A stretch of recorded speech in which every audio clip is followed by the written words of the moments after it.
Equations with square roots.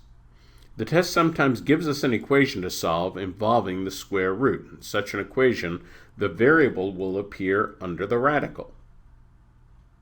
So, for example, this would be an equation with square roots.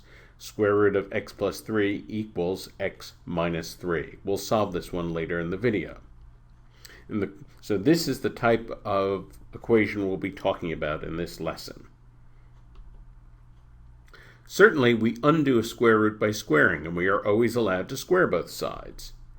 Sometimes with the simplest radical equations, all we have to do is square both sides. So for example, if we had something like square root of x plus 2 equals 3, well, just square both sides. We get x plus 2 on the left, we get 9 on the right, subtract, and we get x equals 7. Fantastic. But that equation was a bit too simple to appear on the test. The test is not actually going to hand us something simple on a silver platter like that. It's going to be a little trickier. Before we go on, let's think about this. Is it always true for any value of k that if we take the square root of k squared, that we'll get back to k? That is to say that the square root undoes the squaring and always takes us right back to where we started from. Is that always true? And of course the answer is no.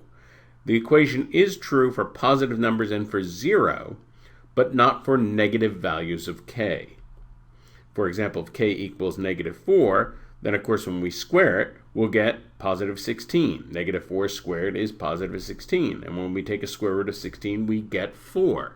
In other words, we don't go back to the original starting number. So that's important.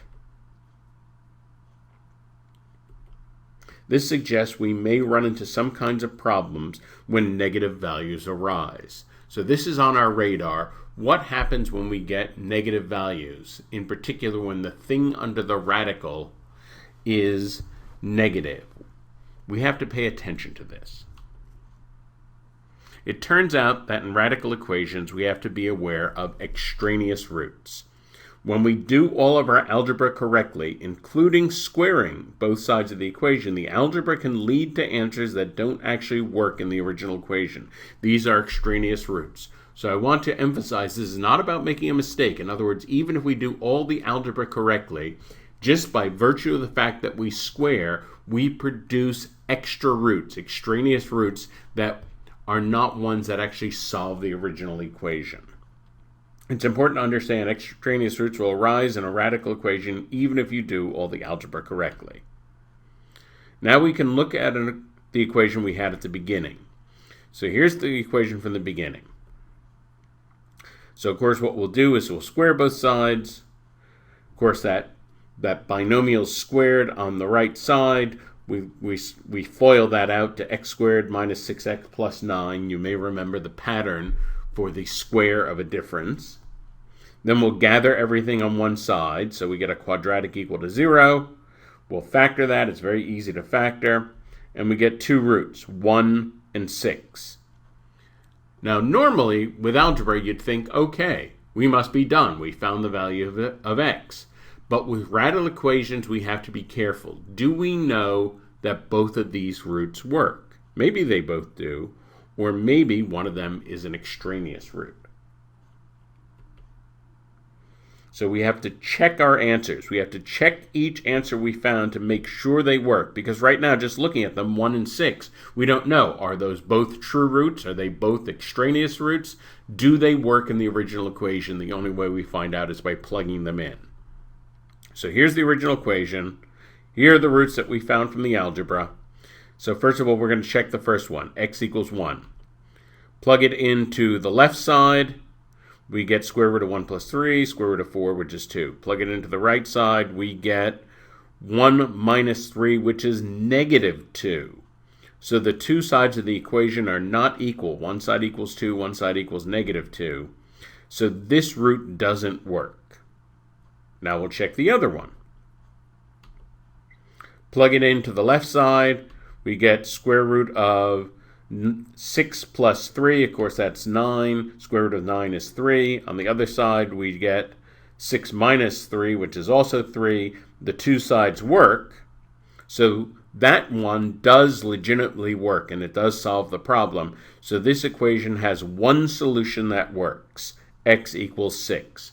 That is the only solution that works. X equals 1 is an extraneous root, because even though we followed the algebra correctly, and even though the algebra gave us that root does not actually work in the original equation.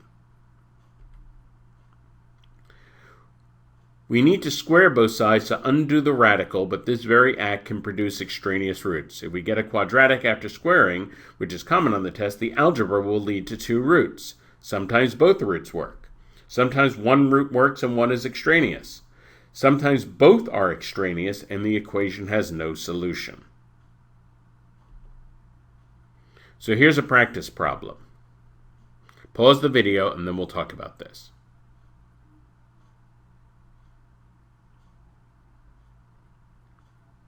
Okay, so here we have a radical on both sides. Radical equals radical. So of course we're just going to square both sides. We get 2x minus 2 equals x minus 4. Well, very easy equation to solve. And we get x equals negative 2. All right, very good. But now, what happens here if we plug this back into the original equation?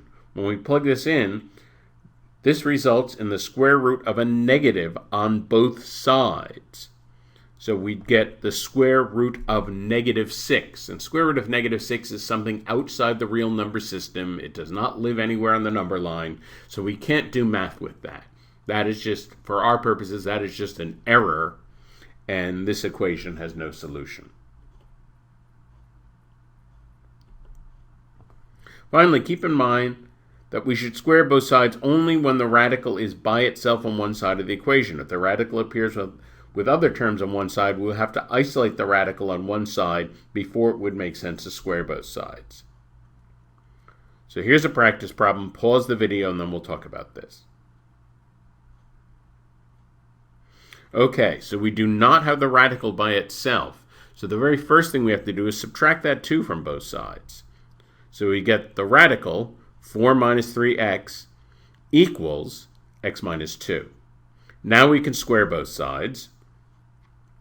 And of course we get the square of the difference, the square of that binomial, and that expands out to x squared minus 4x plus 4. Now we're going to subtract 4 from both sides and add 3x to both sides, and this will lead us to x squared minus x. Very easy to factor that. That factors to x times x minus 1, and the algebra leads us to the solutions x equals 0 and x equals 1. Now we need to check these answers. Okay, so those are the roots that the algebra found for us. First of all, check x equals 0. Plug this into the left side, and what we get is 2 plus root 4, which is 2 plus 2, which is 4. Plug it into the right side, it's 0, and of course 4 does not equal 0, so this one does not work. So this would be an extraneous root. Now check x equals 1. Plug this into the left side, we get 2 plus 4 minus 3 times 1, so 4 minus 3, and of course that would be 1, and so that's going to be 2 plus 1, which is 3, and of course this does not equal 1. Does not equal the x, which is 1, on the other side of the equation. So this one doesn't work either. And so neither one of the roots that the algebra gave us works. So this equation simply has no solution. Both the solutions that the algebra gave were extraneous roots. In summary, to undo a radical in an equation, we need to square both sides. We have to move something else to the other side sometimes to isolate the radical before squaring. In other words, we need the radical by itself. So if there are other terms on that side with the radical, we need to get rid of them, move them to the other side before we can square. And the very act of squaring produces extraneous roots, therefore we must check each answer the algebra gives us back in the original equation.